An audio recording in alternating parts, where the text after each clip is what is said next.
जोलियां सुखों की तुम सबकी दाता भरी हो। दादा मेरे तुम हमें सब्र और समझ की हो। सबके दुखों की तू है दवा। आंगन आंगन सुख बरसा दाता सुख बरसा। आंगन आंगन सुख बरसा। बैर बैर क्लेश को मिटा दाता सकल संसार से। बैर क्लेश को मिटा दाता सकल संसार से। नाम का स्मरण करें मिलकर सारे प्यार से। नाम का स्मरण करें मिलकर सारे प्यार से। मानव से मानव होना जुदा। आंगन आंगन सुख बरसा बरसा दाता सुख बरसा। आंगन आंगन सुख बरसा। चुन चुन काटे नफरत के प्यारे अमन के फूल खिला। बरसा दाता सुख बरसा।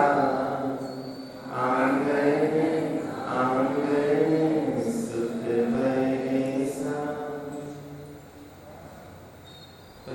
ऐसी कौन सी टेक्निक उन्होंने यूज की, ऐसी कौन सी साधना उन्होंने की जिसके कारण से इतनी बड़ी बड़ी उपलब्धियों को उन्होंने बहुत आसानी से हासिल कर लिया।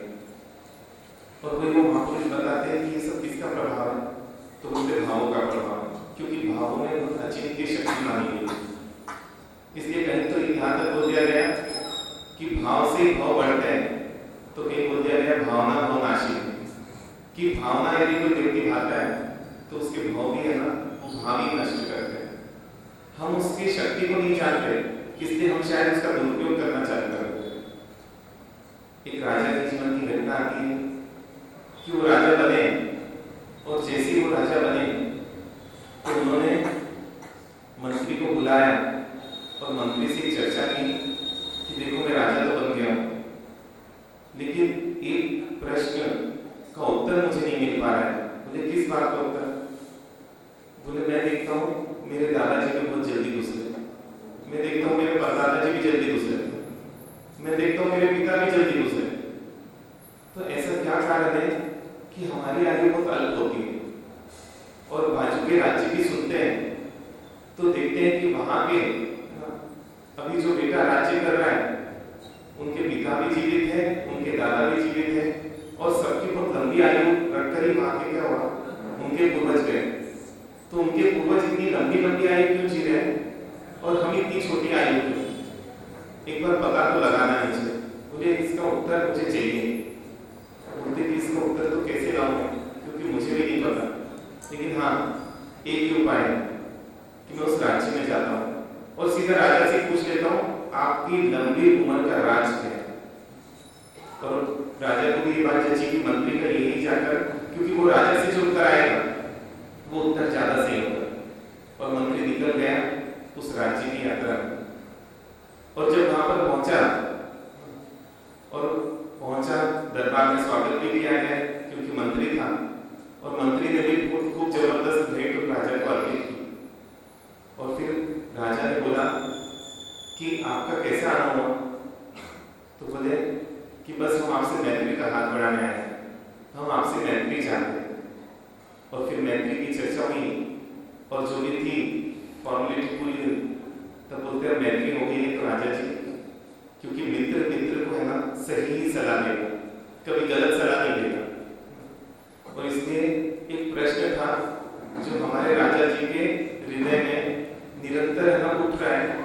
लेकिन उसका समाधान नहीं मिल पा रहा है और हमको लगता है कि उसका समाधान आप दे सकते हैं, इसलिए विनती है आप उसका समाधान दें। बोले आपका प्रश्न क्या है, पहले वो बताइए। अगर मैं समाधान कर सका तो बिल्कुल करूंगा, क्योंकि अब मैत्री के जो संबंध है और एक मित्र दूसरे मित्र का भला ही चाहता है, क्योंकि मित्र तो उसको बोला जो हर तरीके से अपने मित्र का भला करे। तो उन्होंने बोला कि बस मेरे राजा का एक ही प्रश्न है कि हमारे यहाँ पर जो राजा है वो ज्यादा लंबा क्यों नहीं जीते हैं, और हम आपके पूर्वज देखते हैं कि हर कोई बहुत लंबी आयु बहुत अच्छा जीवन जीकर जीते, इसका कारण क्या है?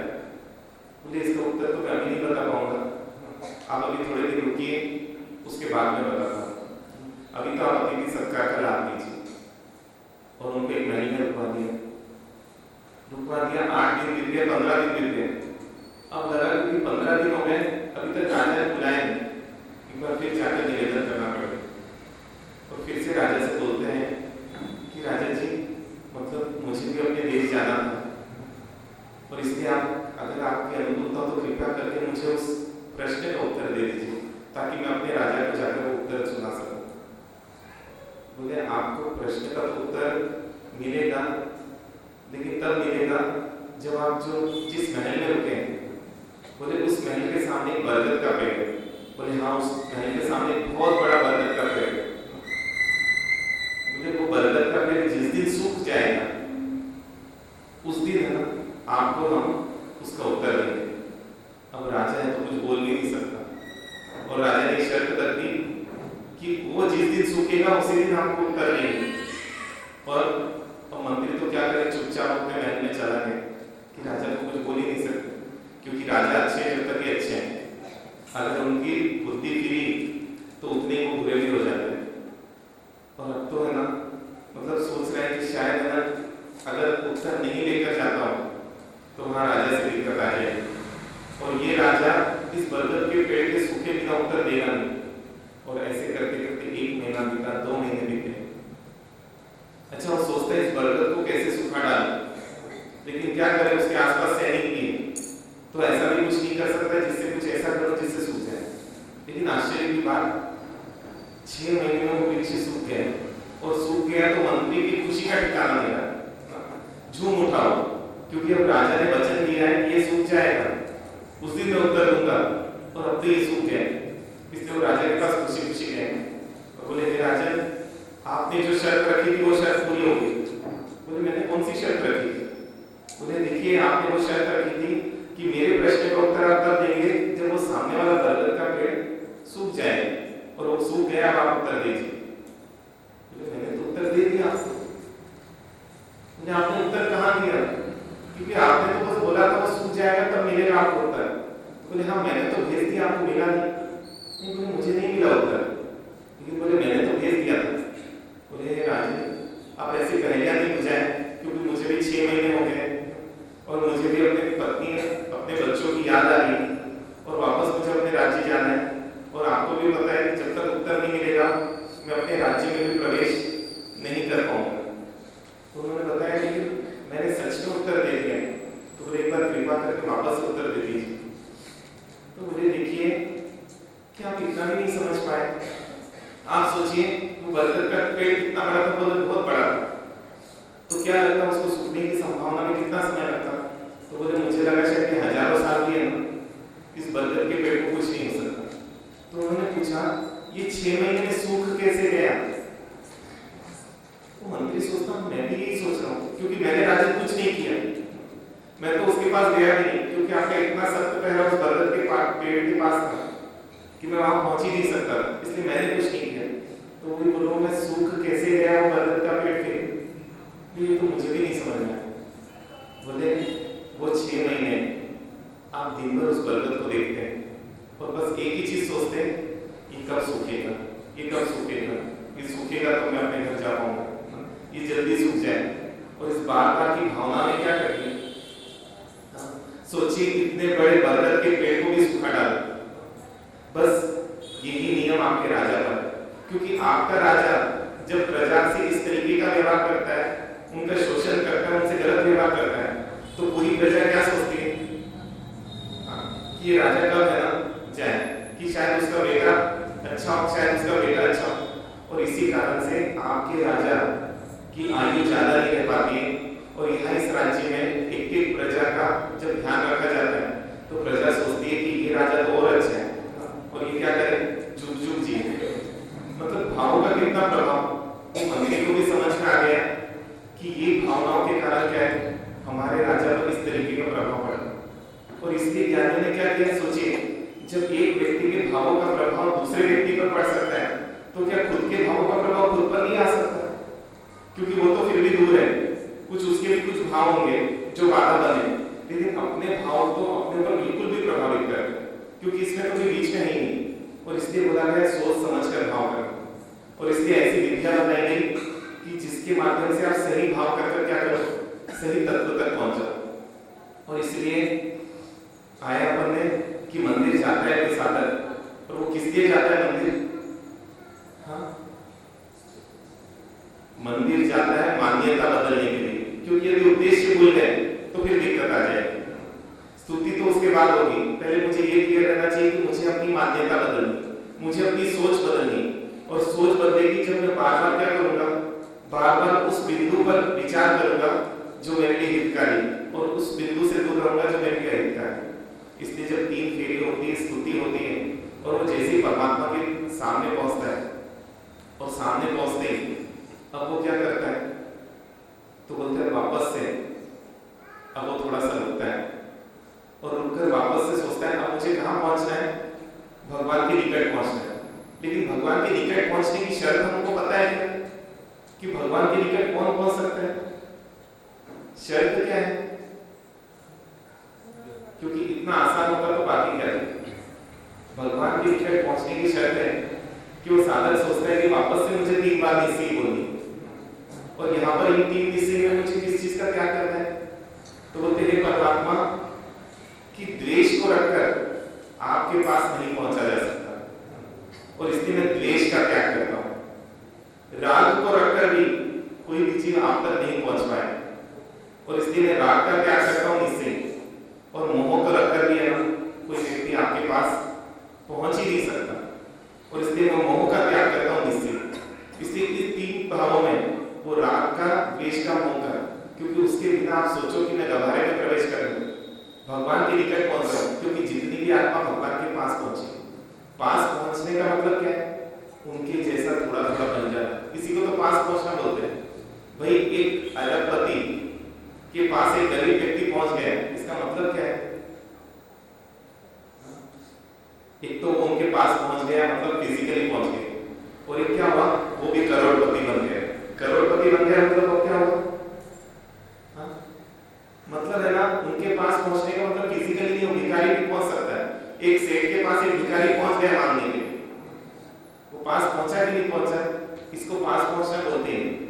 वो सेठ जैसा बन जाए थोड़ा, तब अपन बोलेंगे अब पास पहुंचा, क्योंकि दोनों में गैप खत्म हो गया, दोनों में डिस्टेंस खत्म हो गया। और इसलिए हम बोलते भी हम भगवान जैसे बनना है, लेकिन हम सोचें भगवान जैसे बनने की शर्तें क्या है, वो शर्तें बताएंगे।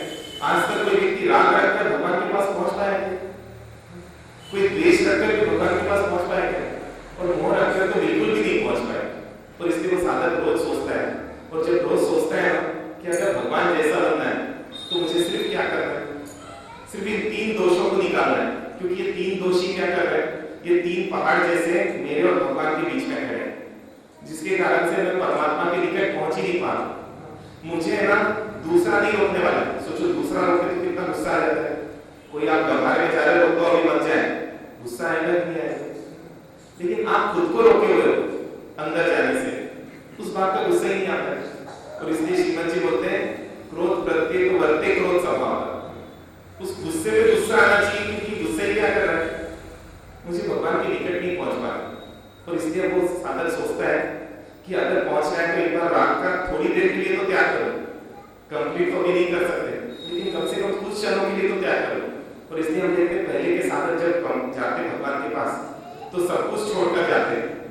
और इसलिए देखते बड़ी से बड़ी घटना भी हो जाए, उनको अगर वो मंदिर में है तो उनको कोई विचलित नहीं कर पाता।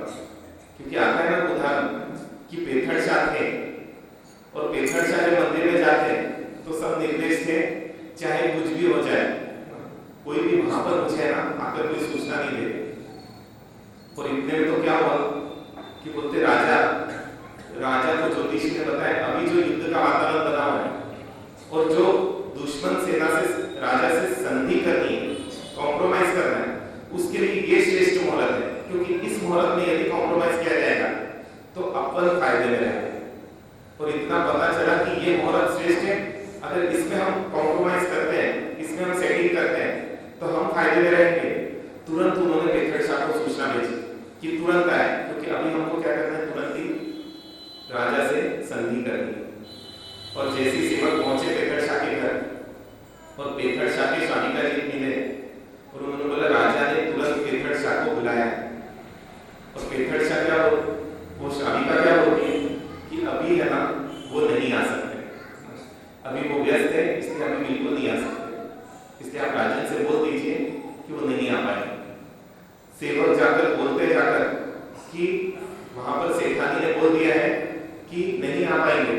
बोले मेरी आज्ञा क्या लेना, अरे जाके समझाओ, बहुत अर्जेंट काम है और वो इसी समय करना है, अगर इसी समय नहीं किए तो बहुत नुकसान हो जाए, बोलो तो सही जाकर। वो सेवक वापस जाते हैं, वापस सेठानी को बोलते हैं कि देखिए बहुत ही जरूरी काम है, इसलिए पेखड़ शाह को तुरंत बुलाया गया और इसलिए राजा की आज्ञा का पालन हो। तो भी वो बोल देते कि देखिए अभी चाहे जो हो जाए वो नहीं आ सकते, इसलिए आप वापस चले जाइए। और जब सेवक वापस जाकर बोलते हैं राजा को, तो राजा को इतना गुस्सा आ जाता है कि एक तो सेवक होकर राजा की आज्ञा का उल्लंघन कर रहा है, और राजा को सबसे ज्यादा क्रोध तभी आता है जब कोई उसकी आज्ञा का उल्लंघन कर रहा है। खैर अपने को भी कब आता है, जब अपनी कोई बात नहीं मान रहे, वो अंतर नहीं है, ठीक है, अपन है ना छोटे जगह के राजा है, वो बड़ी जगह के, इतना ही, लेकिन अहंकार तो है ना लगभग एक समान। और यहाँ पर तीसरी बार में सेवक को बोल दिया अगर वो नहीं आ सकता है तो मंत्री मुद्रा भेज दे, मैं उसको उनको मंत्री के पद से क्या कर रहा हूँ, हटा रहा। बोले इतना जाके बोला गए सेवक और बोल दिया कि देखिए तुरंत पेखड़ शाह जी को बुलाया। बोले वो नहीं आ सकते, मैं आपको बता रहा हूँ। तो बोले अगर वो नहीं आ सकते वो क्या कर रहे हैं, पूछते हैं। बोले वो भगवान के पास है अभी, और जब वो भगवान के पास होते तब वो सिर्फ भगवान के पास होते, इसलिए उस समय मैं भी वहां पर नहीं जा सकती। तो बोले ठीक है, यदि यही निर्णय है आपका, तो सेवक बोलते हैं कि राजा जी ने बोला कि मंत्री मुद्रा दे दीजिए और पेखड़ शाह जी को मंत्री पद से हटाया जाए। बोलते आप होते तो क्या करते? हाँ,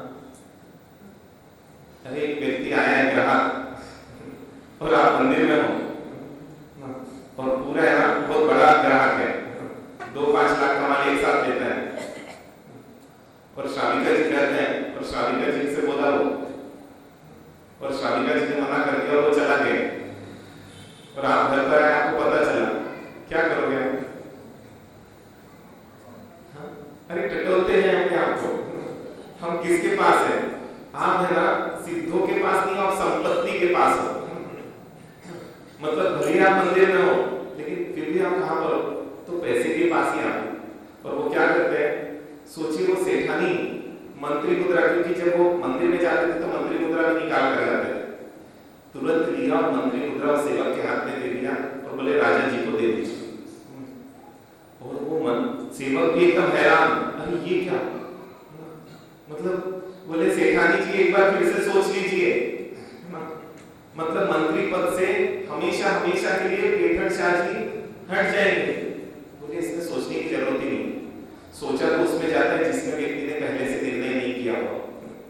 कंफ्यूज तो वो व्यक्ति होता है जिसको कंसेप्ट क्लियर नहीं हो, हमारा तो पहले से ही निर्णय है, इसलिए कोई दिक्कत नहीं, आप लेके जाइए।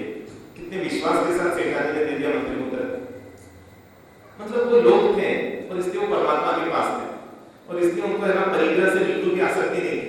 पद जाए चलेगा, प्रतिष्ठा जाए चलेगा, कौन नहीं जाना चाहिए, मेरे परमात्मा की निकटता नहीं जानी चाहिए। और राजा को जब वो मंत्री मुद्रा दी गई, राजा भी एकदम डर, ये व्यक्ति क्या है कि मंत्री मुद्रा के लिए तो लोग तरसते हैं, इसके लिए तो मेहनत करते हैं, इस रुतबे के लिए तो लोग क्या करते हैं, चाहे जिस तिगड़म लगा के राजी हो जाते हैं, और ये व्यक्ति ने मंत्री मुद्रा लौटा दी। लेकिन ये था कि काम भी पेखड़ शाह के बिना नहीं हो सकता। आखिर में राजा स्वयं है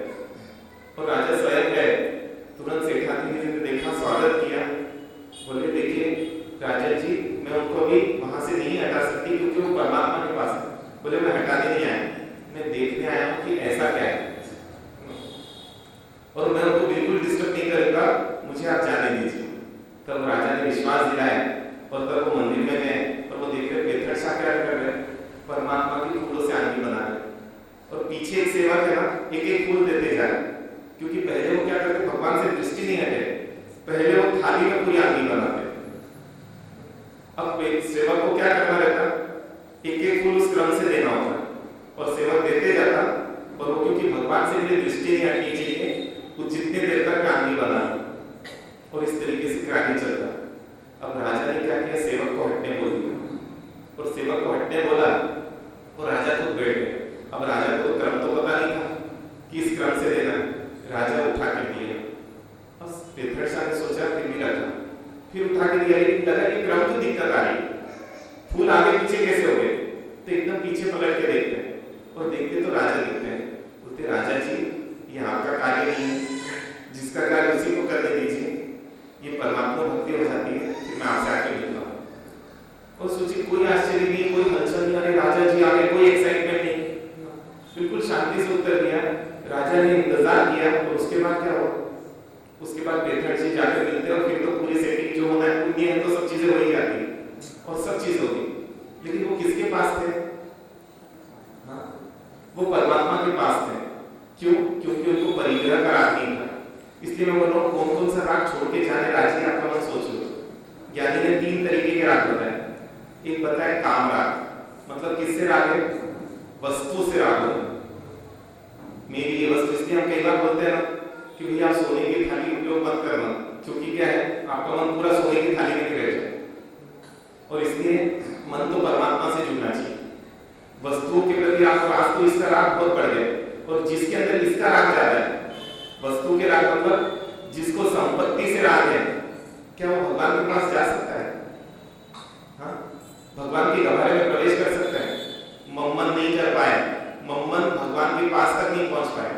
सोचिए, क्योंकि मम्मन भी किस काल में हुआ था,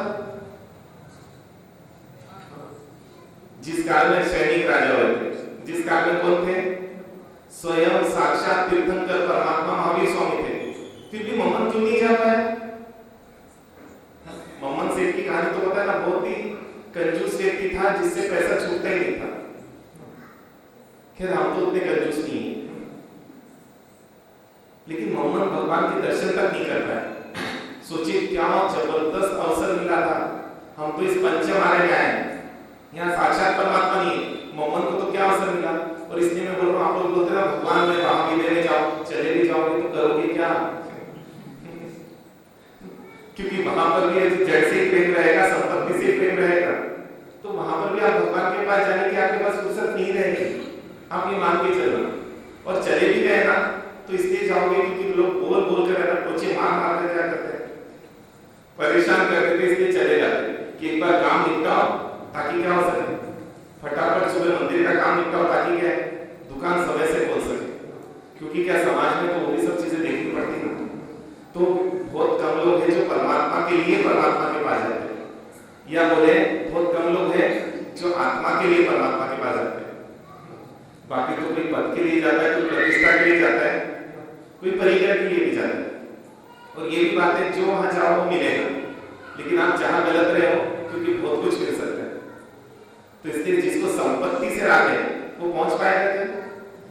हाँ, तो इसलिए गहरे में जाने के पहले तो भी संपत्ति का राग बाहर छोड़कर जाए।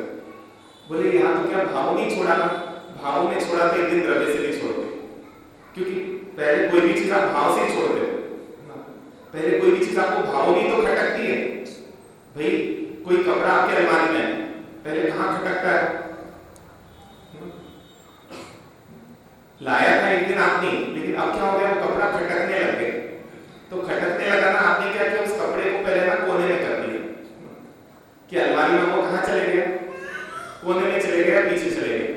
फिर धीरे से क्या हुआ, वो अलमारी के बाहर निकल गए, और फिर बाहर से किधर बाहर हो गए, आपने उसको घर से भी बाहर निकाल दिया, चाहे किसी को दिया हो चाहे फेंका हो।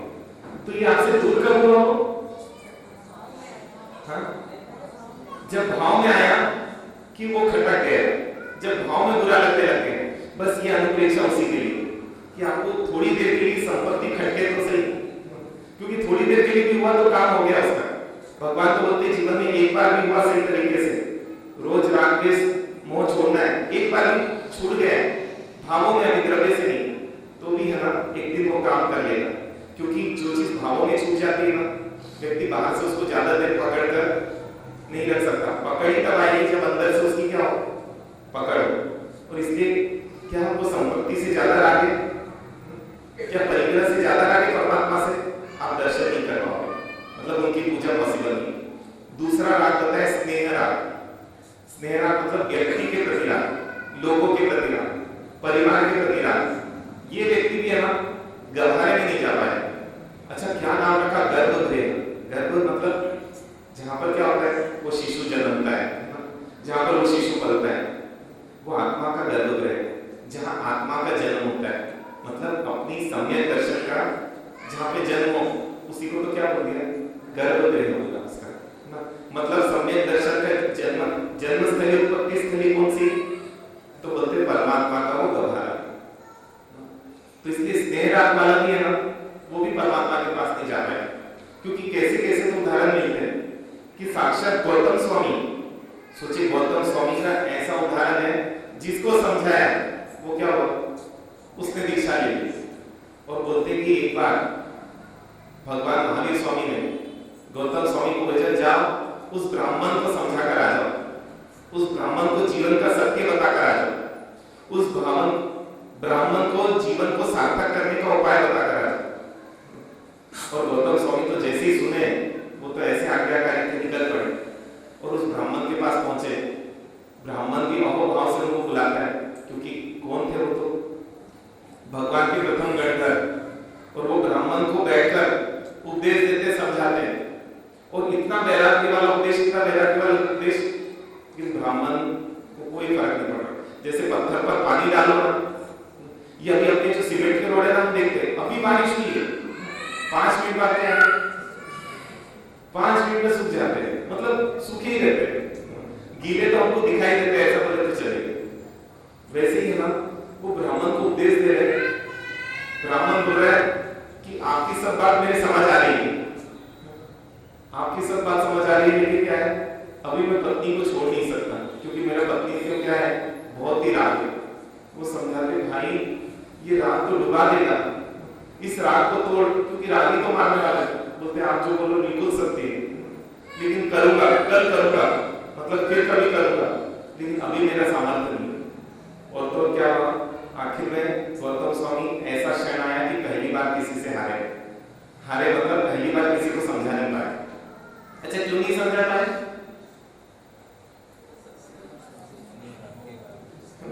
क्योंकि स्नेह राग इतना ज्यादा, व्यक्ति के प्रति इतना राग था कि नहीं समझा पाया। और हुआ क्या कि वो गौतम स्वामी को छोड़ने थोड़े बाहर आए, गौतम स्वामी भी बाहर आए, और इतने में जोर से पीछे आवाज आई, और पलट कर देखते हैं, पलट कर देखते तो क्या देखते हैं कि वो जो ब्राह्मण था उस पर वो चौखट गिर गई, और वो ब्राह्मण वहीं पर क्या हुआ, उसके राग की कैसी विचित्रता, राग का कैसा, वो कितने क्षण बचे थे लेकिन नहीं छोड़ पाया पत्नी को, और इसलिए परमात्मा से नहीं मिल पाए। किसने नहीं मिलाया उसको, राग के कारण। तो इसलिए ना संबंधों का राग बोले, स्नेह राग बोले, उसको भी कहां छोड़कर जाना, अगर दोबारा में प्रवेश करना है तो बहुत ज्यादा लेंथी प्रोसेस है ना, कि जाने की कितनी शर्तें हैं। तीसरा राग किसका बताया, दृष्टि राग, मतलब मैं जो सोचता हूं सही है, मैं जो मानता हूं सही है। इसने तो है ना पूरी साधना करने वाले आत्मा को भी भगवान से दूर कर दिया। यहां तक तो है ना सामान्य बात है, दृष्टि राग वाला तो कैसा होता है, अच्छा दान करेगा, अच्छा धर्म करेगा, दया करेगा, सब करेगा, लेकिन मान्यता में क्या है, मान्यता में ऐसी पकड़ है कि वो भी परमात्मा के दर्शन नहीं कर पाए। खुद भगवान के दामाद थे जामानी, लेकिन भगवान से दूर हो गए। क्यों दूर हो गए, क्योंकि था कि मैं जो मानता हूं वो सही है, भगवान जो बोल रहे हैं वो सही नहीं। और जहां पर ये बात है, वहां पर भगवान के दर्शन से क्या हो गए, वो वंचित हो गए। और इसलिए हमने देखा, हमें दृष्टि राग तो नहीं, क्योंकि ये राग दिखाई भी नहीं देता, क्योंकि ये राग किसमें होता है, सामान्यतः धार्मिक को नहीं होता है। काम राग तो अधार्मिक में भी होगा, स्नेह राग तो अधार्मिक में भी होगा, लेकिन ये राग सबसे ज्यादा खतरनाक है, अपनी मान्यता आकर। और ऐसे रागी दिखते भी हैं। वो क्यों दादा गुरुदेव को वंदन नहीं करते? क्योंकि हमारे लक्ष्य के नहीं। मतलब हमको ज्ञानी से लेना देना नहीं, हमको किससे लेना देना है? हाँ भाई, उन्होंने स्तवन गाने बोला, वो महाराज साहब ने बोले, महाराज साहब देवचंद जी महाराज साहब गाता है गालू क्या? बोले नहीं, ये स्तवन नहीं गा सकते आप प्रतिक्रमण। क्यों नहीं गा सकते? उसने पूछा क्या वो ज्ञानी नहीं थे क्या? बोले ज्ञानी तो थे लेकिन हमारे लक्ष्य के नहीं थे, इसलिए है ना आप हमारे प्रतिक्रमण में ये नहीं गा सकते। ये तिर जाएंगे ना, हाँ? कि दूसरे गज की स्तुति नहीं चलेगी हमारे इसमें, दूसरे गज का स्तवन नहीं चलेगा। अच्छा, कितना उत्कृष्ट पाल रहे हो चारे, तब तो तिर जाएंगे ना। कितना उत्कृष्ट, भैया ने सोच डाले कोसी लाते हैं, पाँव में मोजे बिल्कुल नहीं पहनते, चाहे खाने आते हैं, कपड़े बांध के चलते हैं। फिर तो क्या है, असंयोजन कर गोचरी करते हैं। फिर तो क्या है, किसी से नजर मिलाकर बात नहीं करते हैं, नीचे ही देख के चलते हैं। तिर जाएंगे ना वो, हाँ? तिरेंगे कि नहीं तिरेंगे? क्यों? क्योंकि जिसको ज्ञानी से राग नहीं है वो तिरेंगे कैसे?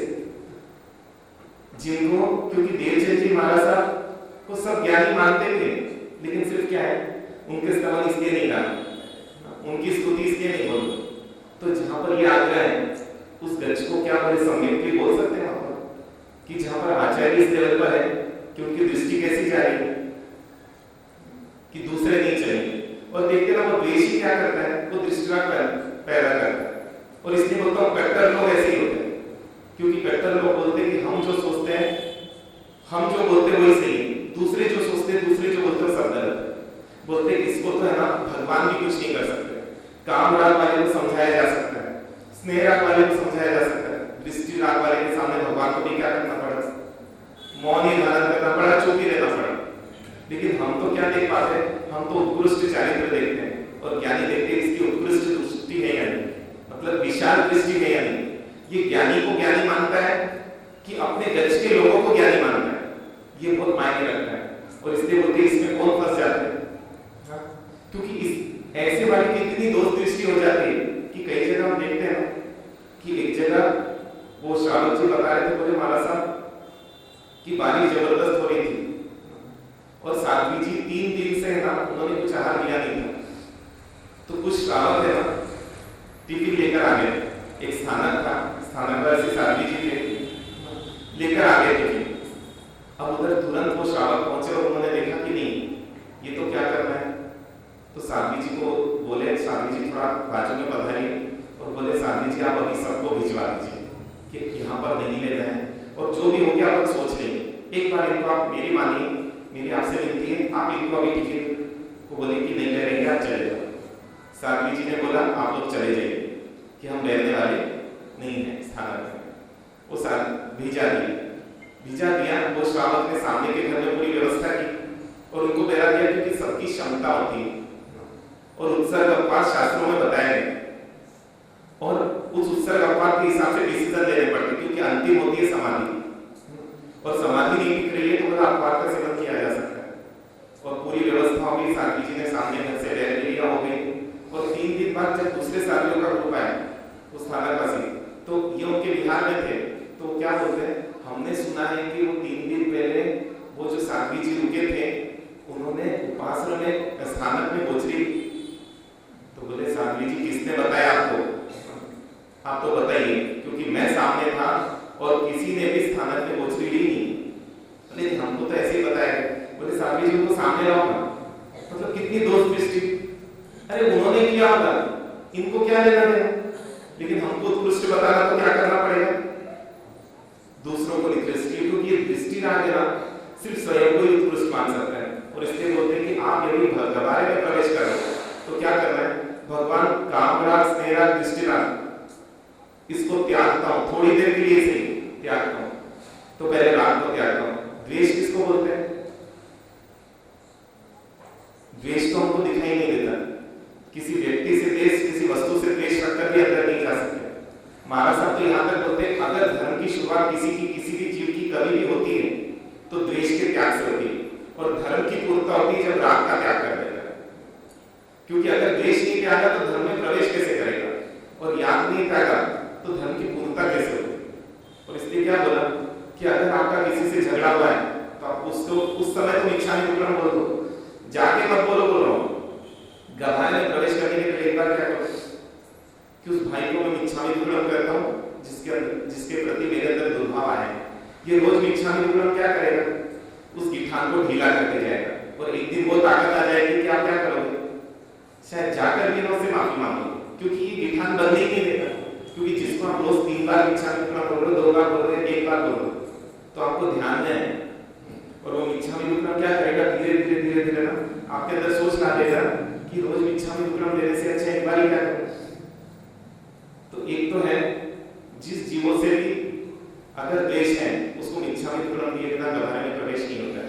इसलिए हे भगवान, द्वेष को रखकर आपके निकट नहीं पहुंचा जा सकता, इसलिए द्वेष को त्याग करता हूं।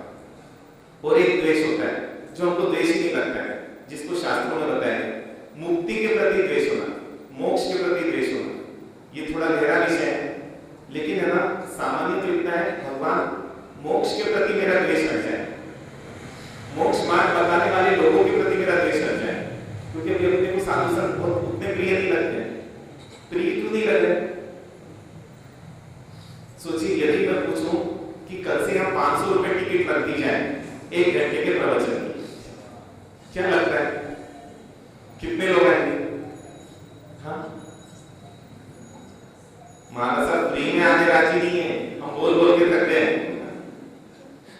500 रुपए तो बहुत हो जाए, उल्टा हमको तो क्या करना पड़ता है, कई बार ज्यादा देर बिठाने के लिए जीवन भी रखना पड़ता है, तब जाके देखते आ पाते हैं। ये चीज क्या बता रही है? क्यों रागिनी, और जहां रागिनी ना मुक्ति से द्वेष है, मोक्ष मार्ग बताने वाले जीवों से द्वेष है, और बोले ये द्वेष जो है वो परमात्मा के पास जा ही नहीं सकता। और इसलिए भगवान मोक्ष के प्रति भी द्वेष हट जाए, उसको भी मैं त्याग कर भीतर जाता हूँ। और तीसरा बोलते हैं भगवान, मोह का रोग कभी आपके समीप नहीं पहुंचा जा सकता, इसलिए मोह का भी त्याग करता हूँ। मोह किसको बोलते हैं? मोह का मतलब है पूरा मोह उल्टा देखता है, जो नहीं है उसको देखता है। शत्रु मित्र लगता है, मित्र शत्रु लगता है। आपको मित्र कौन लगता है? जो बिजनेस की अच्छी अच्छी ट्रिक बताए, जो प्रवचन की अच्छी अच्छी बातें बताए। बोलते ज्यादा लेक्चर मत छाड़, मतलब है ना, और उल्टा चिढ़ाएंगे उसको, अरे ये तो बहुत धार्मिक बन गए। तो आपको मित्र कौन सा अच्छा लगता है? किसको मित्र मानते हो? जो आपका राग बढ़ाए, जो राग तोड़ने की बोले, जो आपको ये बताए देखो ये नई एजेंसी आई है, बहुत फायदा है, जो ये बताए देखो 5 तारीख को है ना बोली लेने का अवसर है और तेरे पास बहुत संपत्ति है, तो बोले की बात तुझे मेरे पास ही संपत्ति दिखती है, तेरे पास नहीं है क्या? वो आई जाएगी बात। अच्छा, ये भी आश्चर्य की बात है, हमको दूसरे की संपत्ति दिखती है। तो ये क्या है? मोह है, जो क्या करता है, जो हमारा भला करने वाले वो हमको बुरे लगते हैं, और जो हमको बुरा करना, बच्चों को भी कौन से दोस्त अच्छे लगते हैं? मम्मी पापा अच्छे नहीं लगते। क्यों नहीं लगते? सुबह उठा देते हैं, फिर पाठशाला जाओ बोलते हैं, फिर पढ़ाई करो बोलते हैं। अच्छा, ऐसे मम्मी पापा किसी को अच्छे लगेंगे क्या? तो सिर्फ क्या बोलते हैं, जो भी नहीं पसंद है वो कौन करते बोलते हैं? हाँ, तो जो नहीं पसंद है ऐसा कोई करने बोलेगा तो हमारा सब मम्मी पापा अच्छे लगेंगे? आपको लगते हैं ऐसे मम्मी पापा अच्छे? हाँ, क्योंकि वो आपके भले का सोचते हैं। हाँ, दोस्त अच्छे लगते हैं, संडे 5 बजे क्रिकेट के लिए चलेगा, अरे बिल्कुल चलेगा, अलार्म लगा के सोऊंगा। तो वही बोल रहा हूं, वो दोस्त अच्छा लगता है जो सुबह क्रिकेट के लिए उठाए, कि वो दोस्त अच्छा लगता है जो सुबह पूजा के लिए उठाए? कौन सा दोस्त अच्छा है? तो अपन सोचें, ये मोह की ताकत है, क्योंकि मोह है ना पूरा उल्टा देखता है। इसमें बुद्धि इतनी घूम जाती है कि वो है ना गलत को सही देखने लग जाता है, दुख में सुख देखने लग जाता है। लगता है ना दुख में सुख, बेटे ने आज तक कोई सुख दिया आपको? कौन सा सुख दिया? बेटी ने आज तक कोई सुख दिया? उल्टा परेशान करने में कोई कसर नहीं रखता हो, कोई कसर बाकी? परेशान करने में कोई कसर रखते हो? नहीं रखते हो। फिर भी मम्मी पापा को आप लोग अच्छे लगते हो, तो लगता है कैसी बुद्धि आपकी मम्मी पापा की, इतना करने के बाद भी आपके लिए इतना कर रहे हो। कोई सुख दिया क्या बेटे ने किसी को कभी? बेटी ने किसी को कभी? ये मोह की बलियां है। जहां दुख है ना, अरे जिनको मान लो बच्चे नहीं है, इतना दुखी होते महाराज साहब पिछले जन्म में क्या किया होगा, बच्चे तेरी थोड़ी होगी ये कर। मैंने बोला क्यों दुखी हो रहे हो? अरे जिनके बच्चे उनसे जाके पूछो क्या हालत है, एक बात नहीं मानता है, कम नंबर आते तो टेंशन, मम्मी रात रात जगती है, क्यों सुख का जी दुखड़े में डालना चाहते हैं। लेकिन मोह की क्या ताकत है, वो क्या दर्शन कराएगा, वो दुख भी सुख के दर्शन कराएगा। एक बार क्या हुआ, एक व्यक्ति बहुत जबरदस्त शराब पिया हुआ और मोह की शराब अपन सब पिए हुए, और शराब पीते पीते जबरदस्त धूप चल रही थी, जमीन भी है ना अंगारे उगल रहा था, और इतने में ना लड़खड़ाते चल रहा था, इतने में गटर में गिर गए और एकदम ठंडा ठंडा लगा। कभी गए आपको? काम नहीं पड़ा, एकदम ठंडा ठंडा और एकदम नरम नरम भी लगा। अब क्या है, मतलब एसी में गए कभी, बस वैसे ही लगता है, कभी एसी नहीं मिले तो देखना। अब वो क्या हुआ कि वहां से एक व्यक्ति दूसरा बोला है मुझे बाहर निकल, ये तो क्या कर रहे हैं, निकल रहा है देखो। उसको लगता है हाँ मेरे को निकाल कर खुद आएगा, इसलिए तो क्या मेरे को हाथ तो है ना नहीं देना। अच्छा उसको ठंडा ठंडा लग रहा है कि नरम नरम लग रहा है कि सब नरम नरम, क्योंकि सब जमा हुआ है नीचे जो भी हम देखते हैं, लेकिन उसको तो मजा आ रहा है। क्यों मजा आ रहा है उसको? वो शराब पी हुए, ऐसी मोह की शराब ना पी हुए कि जहां पर दुख है वहां सुख लग रहा है, उसको भी वहां सुख दिख रहा है। अच्छा आप प्रूव नहीं कर सकते वो दुखी है, अच्छा वो दुखी है कि सुखी है? हाँ वो सुखी है कि दुखी है? आनंद आ रहा है उसको, अभी तक तो जबरदस्त धूप थी, अब तो ठंडा भी लग रही है, नरम नरम भी लग रहा है, मुलायम भी लग रहा है, सब अच्छा लग रहा है। सुखी है कि दुखी है?